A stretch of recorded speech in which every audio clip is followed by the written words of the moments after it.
It's about -1 Celsius here again tonight inside the shop.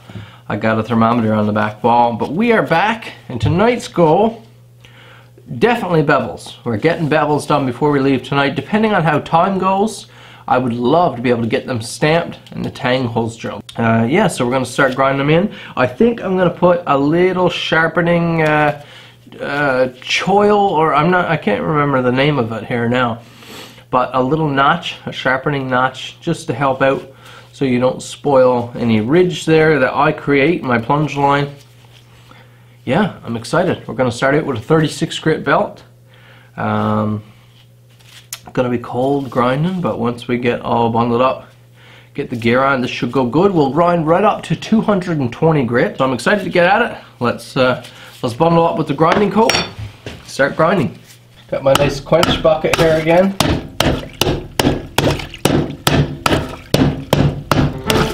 Start for sissies.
So here's what I just finished up, all rough ground in, so right after 36 grit belt.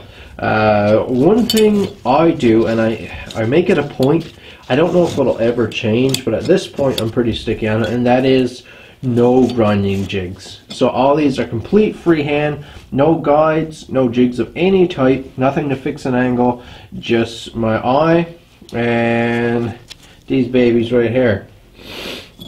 So given that these are not perfect, I don't mark anything out, like I said, I don't jig anything, so they're not all exact to each other.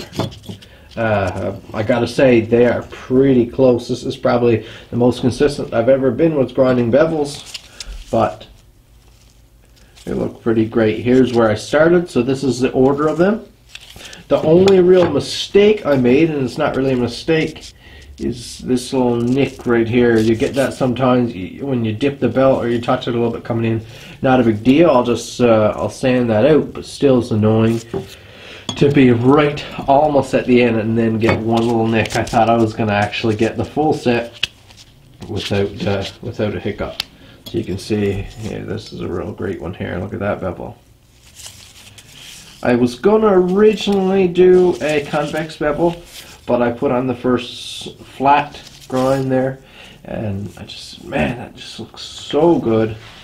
That big deep flat, and it'll give you a little thinner of a knife as well. I'm liking it. I'm liking it a lot. Now I'm going to switch over to a probably 120 grit belt here and start refining these bevels. And then these lines that are now kind of fuzzy, they'll sharpen right up to a nice clean edge. I'm going to go up to a 60 first instead of the 120, just to save on my 120s. So it's a 36 to a 60. It's a fair amount different. And then we'll step up, of course, to the 120 after that, and then the 220. 60 grit, you can see much cleaner lines there now. Oh boy, it's cold. So cold.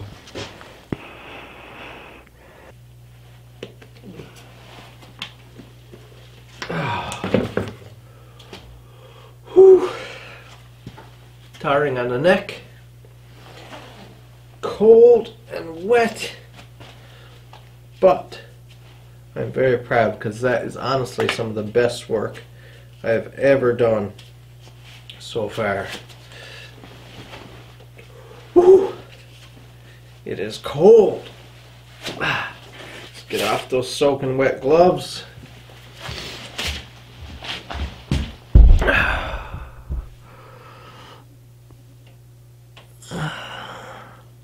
That's what my hands are like.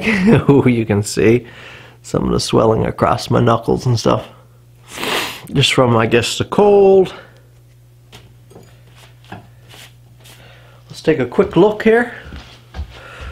This is 120 grit. I'm not going to go up to 220 grit until after heat treat. There's no point in wasting my 220 grit belts. But have a look at that beautiful finish. Doesn't that look nice? Let's take a look at another one here.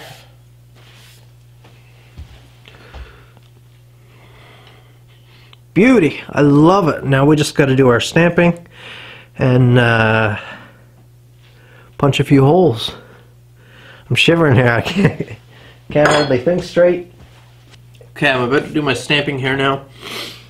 I'm going to pray to the good Lord that I don't strike my hands with the hammer. I did that once before, and the thought of doing that right now and how cold my hands are, that would be brutal. I shouldn't even talk about it. It's going to be nice having all this room for stamping. I do a lot of those little bake apples, and you don't have much real estate with those. No numbers yet. I'll do my numbers after. It's the first one, KN right there. Actually, why don't I number them now? Let's make this number 1. And I'll just pick them. They're not in any particular order, they're just in the order that I ground them all. Here's number 2.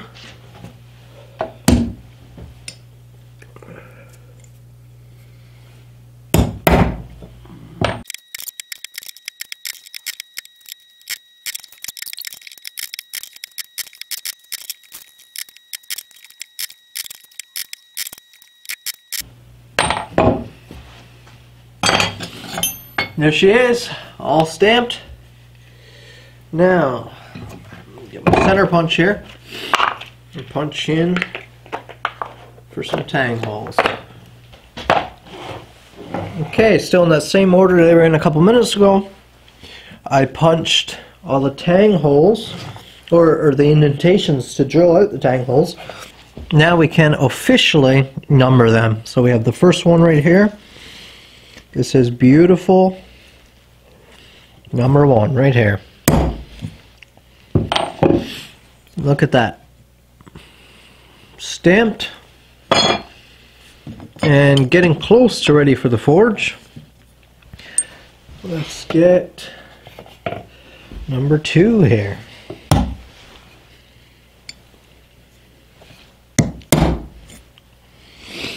Let's deepen that a little bit, not quite deep enough.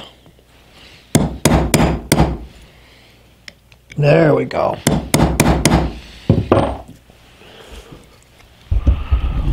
Give you a look here. We have a crispy number 2. Once it goes through the forge, this whole knife will be black, completely black. But then once you surface grind this, that 2 in there is left black, so it stands out even more. It's just a lovely way that works out.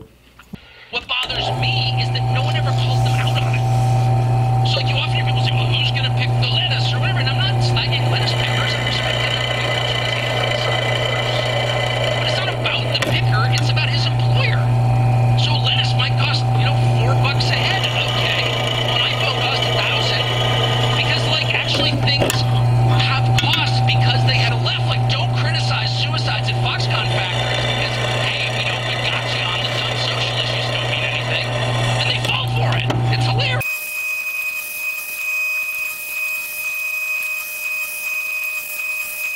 Okay, so here is our beautiful set of islanders, and they're ready for heat treat. So we are done for tonight. I just cleaned up the oil and the shavings off from the drill press. You see we have 2 tang holes, which I also chamfered the edges of, and we also have some random epoxy holes drilled in the middle. So those are just a few extra holes, both to lighten the blade, and they will do that a bit, but mainly is a little more space to allow more epoxy to sit inside the handle to connect the scales to give her a better joint. So that'll be great. Really happy with what we have here. Again, let's just grab a random one. What is this? Number 6. So here is number 6. You can see a little bit of rust forming in the pits on that 120 grit.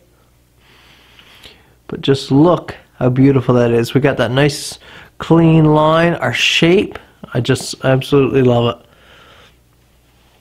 That just locks in the hand so good.